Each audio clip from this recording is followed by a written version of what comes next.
Namaste, aloha, welcome again for Christian Book Reading 17. My name is Janapati Das, and we are going to continue on today. Today is a very special day. It's the appearance of what is known as Govardhan Puj.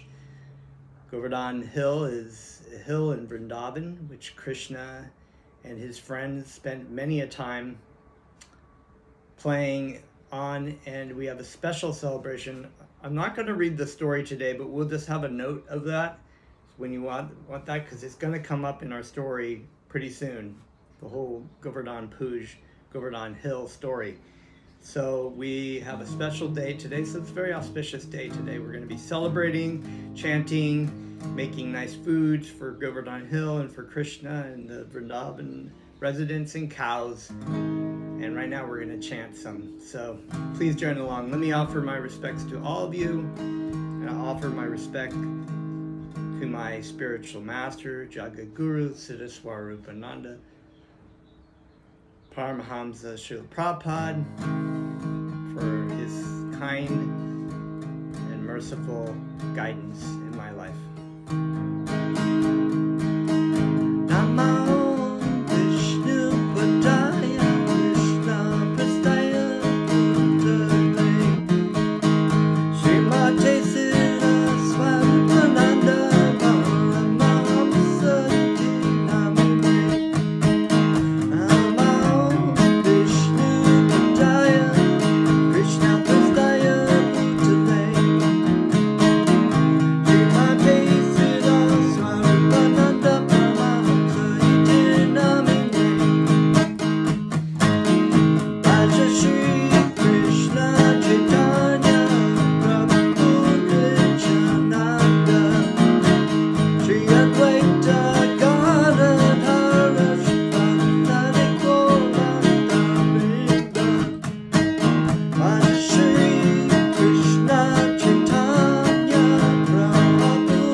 Haribol. Okay, so we were reading yesterday, finishing up with the chapter, the meeting of Nanda and Vasudeva, where they have this conversation about many wonderful things, such as how to treat the cows and how to treat the public, the people, but especially how to treat your cows, and also the temporary nature of this existence and how we come into this particular body. We have family, we have friends, we go down for a while, and eventually we separate, just like sticks in a stream, or I guess in the case that Bhaktivedanta used, in an ocean. Some different plants and things come together and then eventually separate.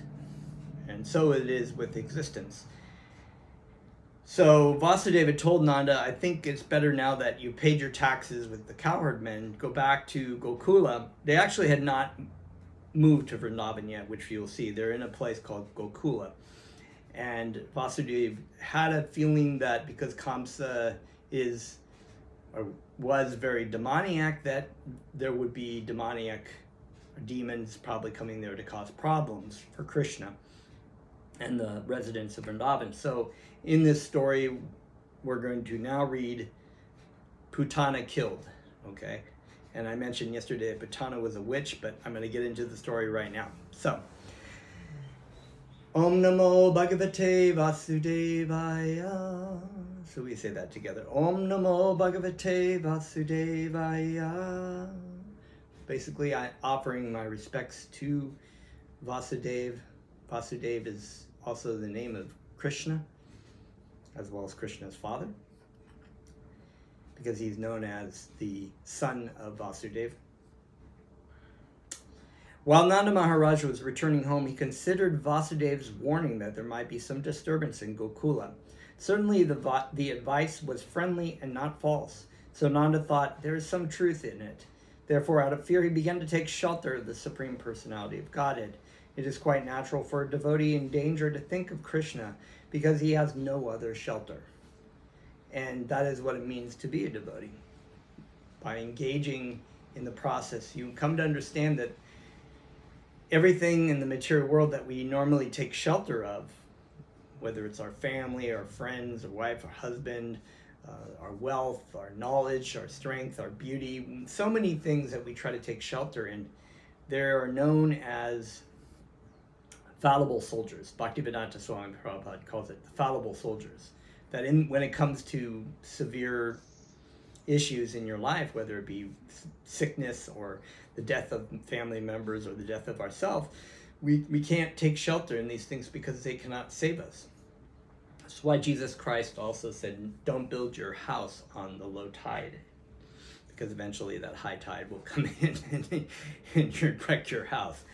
So we put so much support, or so much faith in taking shelter in so many things, when we realize that actually these things provide no shelter at all. When a child is in danger, he takes shelter of his mother or father. Similarly, a devotee is always under the shelter of the Supreme Personality of Godhead.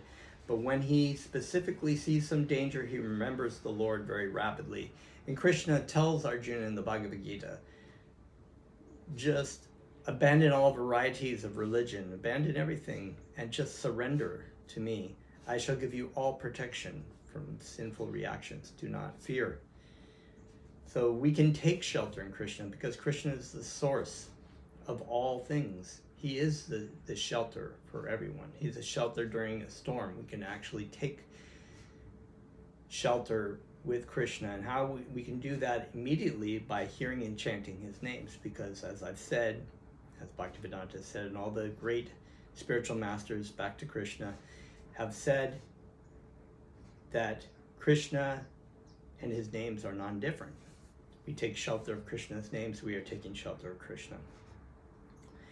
After consulting with his demoniac ministers, Kamsa instructed a witch named Putana, who knew the black art of killing small children by ghastly, sinful methods, to kill all kinds of children in the cities, villages, and pasturing grounds.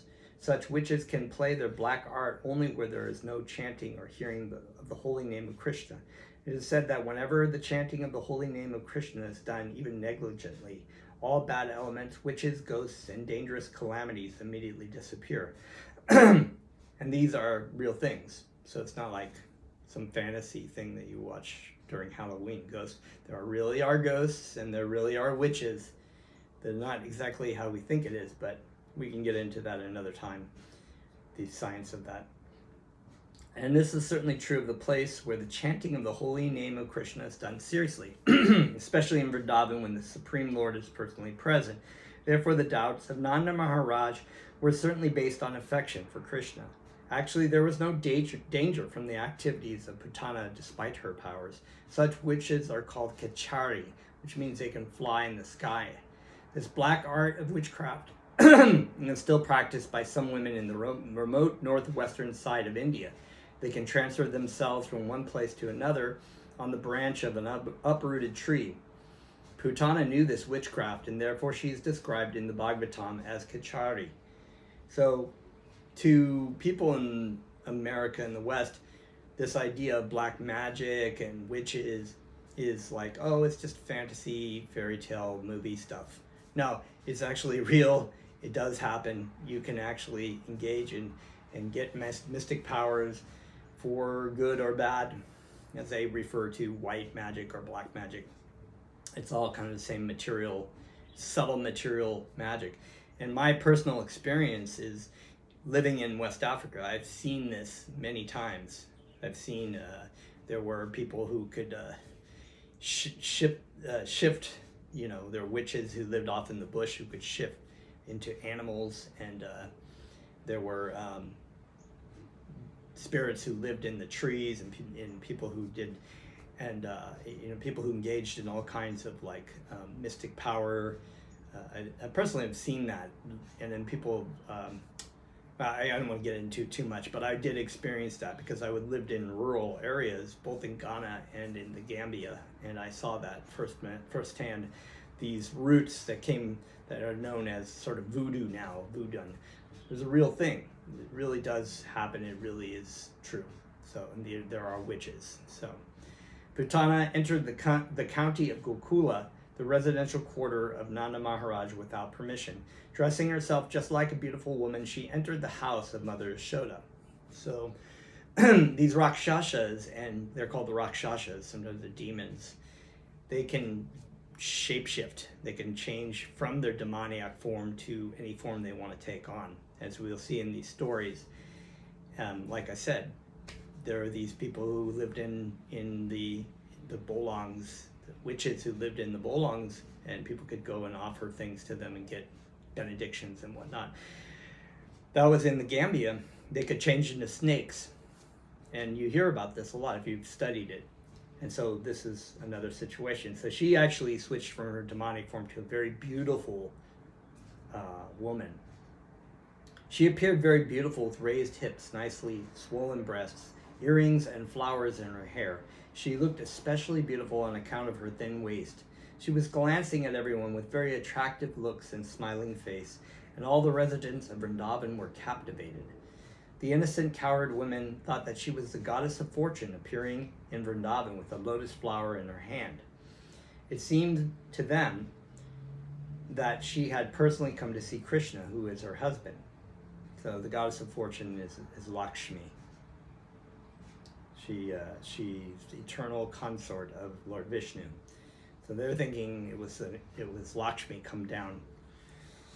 Because of her exquisite beauty, no one checked her movement, and therefore she freely entered the house of Nanda Maharaj. Putana, the killer of many, many children, found baby Krishna lying on a small bed, and she could at once perceive that the baby was hiding his unparalleled potencies.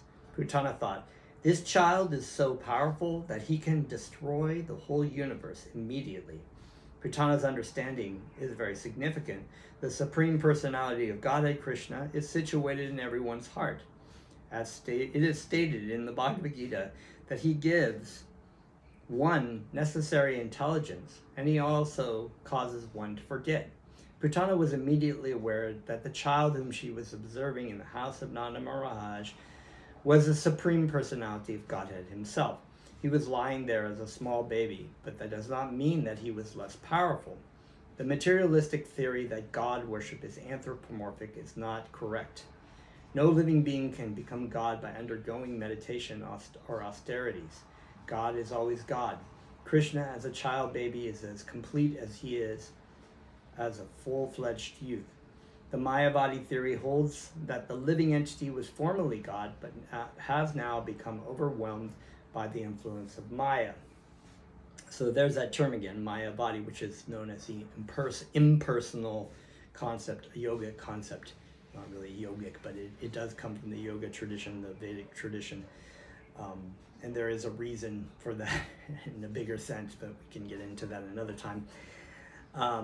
So we call it Mayavadi because the theory is that Maya, or the Yoga Maya, is in the form of Maya Devi or Durga, has influences everyone, which is true, but that God comes under Maya to enjoy or something like that. He wants to enjoy, so he splits himself under Maya and becomes illusioned by Maya, thinking that he is me and this chair and whatever, the dog down the street, whatever, all these different elements of energy, and that he has to meditate to remember that he is God, which is really a ridiculous concept, because if God is the source of all thought of supreme, how could he become under the energy of something that's lower than him? It doesn't make any sense. So that's what they say. They say that the living entity was formerly God, but has now become overwhelmed by the influence of Maya. Therefore, they say that presently he is not God, but when the influence of Maya is taken away, then he again becomes God. This theory cannot be applied to the minute living entities. The living entities are minute parts and particles of the Supreme Personality of Godhead. They are minute particles or sparks of the Supreme Fire, but are not the original fire, or Krishna. Krishna is the Supreme Personality of Godhead, even from the beginning of his appearance in the house of Vasudeva and Devaki. So God is God, Krishna is Krishna eternally, and we are eternally parts and parcels of Krishna. So we are eternally the same person going through different bodies in this world.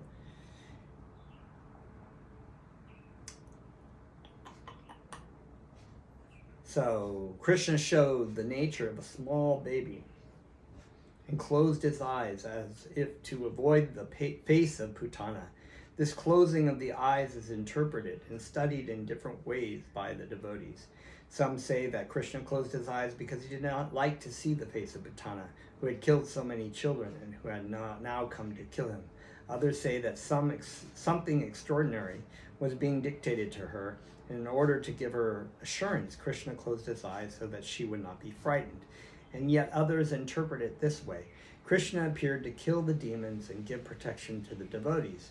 As it is stated in the Bhagavad Gita, Paritranaya sadhunam vinashaya cha duskritam. The first demon to be killed was a woman. According to Vedic rules, the killing of a woman, a brahmana, cow, or of a child is forbidden. So our last class we were talking about the killing of cows is actually considered quite sinful. Similarly, killing a woman is sinful. Krishna was obliged to kill the demon Putana, and because the killing of a woman is forbidden according to Vedic Shastra, he could not help but close his eyes. Another interpretation is that Krishna closed his eyes because he simply took Putana to be his nurse. Putana came to Krishna just to offer her breast for the Lord to suck. Krishna is so merciful that even though he knew Putana was there to kill him, he took her as his nurse or mother. So the Putana witch was coming to kill Krishna, but Krishna, out of his mercy, treated her like the nurse or mother. And I'm going to get into this thing that we mentioned before about the 7 types of mothers. There are 7 kinds of mothers according to the Vedic injunction. The real mother, the wife of a teacher or a spiritual master, the wife of a king, the wife of a brahmana, the cow, the nurse, and the mother earth. Because Putana came to take Krishna on her lap and offer her breast milk to be sucked by him, she was accepted by Krishna as one of his mothers. So this is a really important point. Mother Earth is, in the Vedic tradition, considered to be a mother, and therefore to abuse your mother, to try to kill your mother, to try to exploit your mother like we do with the earth. We overly pollute it. We destroy things. We dump garbage in the ocean. We eat meat and cows, which cause so much methane gas to be released into the air that changes the climate. So this is all considered very offensive. So you could see that just like any living entity, if they had something that was bothering them, they would cause more problems to get rid of them. So we're causing our own destruction by being offensive to Mother Earth. That is considered to be another reason he closed his eyes. He had to kill a nurse or mother, but his killing of his mother or nurse was no different from his love for his real mother or foster mother, Yashoda. We further understand from Vedic information that Putana was also treated as a mother and given the same facility as Yashoda. As Yashoda was given liberation from the material world, so Putana was also given liberation. Krishna is very kind to all living entities. He loves his children.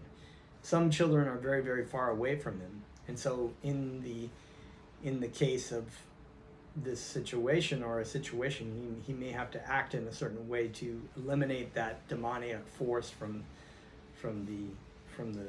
to cause any more problems within society. But that's his own enjoyment. He does come to basically enjoy himself and to protect his devotees. So that's one reason why he's killing off these demons. We further understand from Vedic information that Putana was also treated as a mother and given the same facility as Yashoda. As Yashoda was given liberation from the material world, so Putana was also given liberation. When baby Krishna closed his eyes, Putana took him on her lap. She did not know she was holding death personified. If a person mistakes a snake for a rope, he dies. Similarly, Putana killed so many babies before the meeting Krishna, but now she was accepting the snake that would kill her immediately. When Putana was taking baby Krishna on her lap, both Yashoda and Rohini were present, but they did not forbid her because she was so beautifully dressed and because she showed motherly affection towards Krishna. They could not understand that she was a sword within a decorated case. Putana had smeared a very powerful poison on her breasts, and immediately after taking the baby on her lap, she pushed her breastly nipple within his mouth. She was hoping that as soon as he would suck her breast, he would die. But baby Krishna very quickly took the nipple in anger. He sucked the milk poison along with the life air of the demon. In other words, Krishna simultaneously sucked the milk from her breast and killed her by sucking out her life. Krishna is so merciful that because the demon Putana came to offer her breast milk to him, he fulfilled her desire and accepted her activity as motherly. But to stop her from further nefarious activities, he immediately killed her. And because the demon was killed by Krishna, she got liberation. When Krishna sucked out her very breath, Putana fell down on the ground, spread her arms and legs, and began to cry, "Oh, child, leave me, leave me." She was crying loudly and perspiring, and her whole body became wet. As she died, screaming, there was a tremendous vibration both on the earth and in the sky in all directions, and people thought that thunderbolts were falling. Thus the nightmare of the Putana witch was over, and she assumed her real feature as a great demon. She opened her fierce mouth and spread her arms and legs all over. She fell exactly as Vritrasura when struck by the thunderbolt of Indra. It's another story within the Srimad Bhagavatam. And I won't get into that story, but that's a very nice story too. If you can read the Srimad Bhagavatam, I recommend doing that. A.C. Bhaktivedanta has translated the whole Srimad Bhagavatam now. The long hair on her head was scattered all over her body. Her fallen body extended up to 12 miles and smashed all the trees to pieces, and everyone was struck with wonder upon seeing this gigantic body. Her teeth appeared just like plowed roads, and her nostrils appeared like the mountain caves. Her breasts appeared like small hills, and her hair was a vast reddish bush. Her eye sockets appeared like blind wells, and her two thighs appeared like the two banks of a river. Her two hands appeared like two strongly constructed bridges, and her abdomen seemed like a dried up lake. All the cowherd men and women became struck with awe and wonder upon seeing this, and the tumultuous sound of her falling shocked their brains and ears and made their hearts beat strongly. When the gopis saw little Krishna fearlessly playing on Putana's lap, they very quickly came and picked him up. Mother Yashoda, Rohini, and the other gopis immediately performed the auspicious rituals by taking the tail of a cow and circumambulating his body. The child was completely washed with the urine of a cow, and the dust created by the hooves of the cow was thrown all over his body. This was all just to save little Krishna from future inauspicious accidents. So scientifically, they found that cow dung and cow urine has antiseptic qualities in it. That's why, because the cow is very sacred. So in the Vedic tradition, this is what they would do with the cow urine and cow dung. This incident gives us a clear indication of how important the cow is to the family, society, and to living beings in general. The transcendental body of Krishna did not require any protection, but to instruct us on the importance of the cow, the Lord was smeared with cow dung, washed with the urine of a cow, and sprinkled with the dust upraised by the walking of the cows. After this purificatory process, the gopis, headed by Mother Yashoda and Rohini, chanted 12 names of Vishnu to give Krishna's body full protection from all evil influences. So Yoga Maya is created this illusion in the residents of Vrindavan. They don't see Krishna as the Supreme Personality of Godhead, because that's the relationship that these devotees want to have with Krishna. He's their child, as their friend, as their lover. And so they keep thinking, well, Lord Vishnu is protecting Krishna, without realizing that Krishna is Lord Vishnu. So very wonderful. It's a very wonderful thing, because Krishna doesn't like the kind of relationship that is sort of awe and reverence that many religions have. He likes to have a loving relationship with his devotees. They washed their hands and feet and sipped water 3 times, as is the custom before chanting mantra. They chanted as follows: My dear Krishna, may the Lord, who is known as Maniman, protect your thighs. May Lord Vishnu, who is known as Yajna, protect your legs. May Lord Achyuta protect your arms. May Lord Hari Griva protect your abdomen. May Lord Keshava protect your heart. May Lord Vishnu protect your arms. May Lord Ulukrama protect your face. May Lord Ishvara protect your head. May Lord Chakradhara protect your front. May Lord Gadadhara protect your back. May Lord Madhusudan, who carries a bow in his hand, protect your eyesight. May Lord Vishnu with his conch shell protect your left side. May the personality of Godhead Upendra protect you from above. May Lord Taksha protect you from below the earth. May Lord Haladara protect you from all sides. May the personality of Godhead, known as Harishikesh, protect all your senses. May Lord Narayan protect your breath. And may the Lord Swetadweep Narayan protect your heart. May Lord Yogeshvara protect your mind. May Lord Prishnigarba protect your intelligence. May the Supreme Personality of Godhead protect your soul. While you are playing, may Lord Govinda protect you from all sides. And when you are sleeping, may Lord Madhava protect you from all danger. When you are working, may the Lord Vaikuntha protect you from falling down. When you are sitting, may the Lord of Vaikuntha give you all protection. And while you are eating, may the Lord of all sacrifices give you all protection. And so I'm going to actually stop here, because the chapter goes on, but you can see that this is actually a thing that many Hindus will also do. They will mark what is known as a tilak on different parts of their body to protect themselves, and say the names of Lord Vishnu, these different names protect you. And so that's a very wonderful story of Putana, and we're going to continue on next time.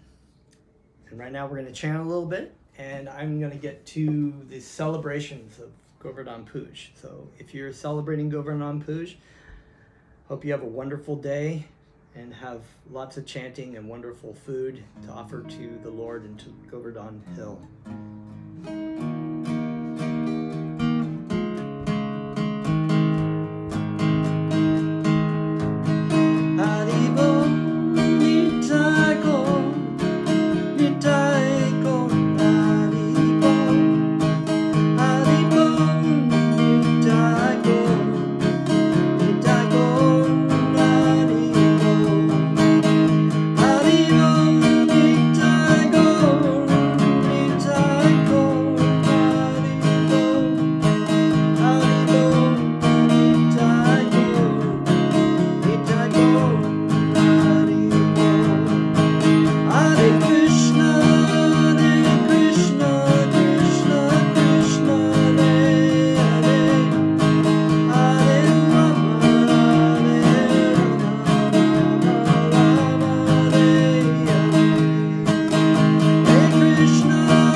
Jai Govardhan Hill. Jai Shri Krishna. Jai Vrindavan. Haribol. We'll see you next time. Thank you for joining me.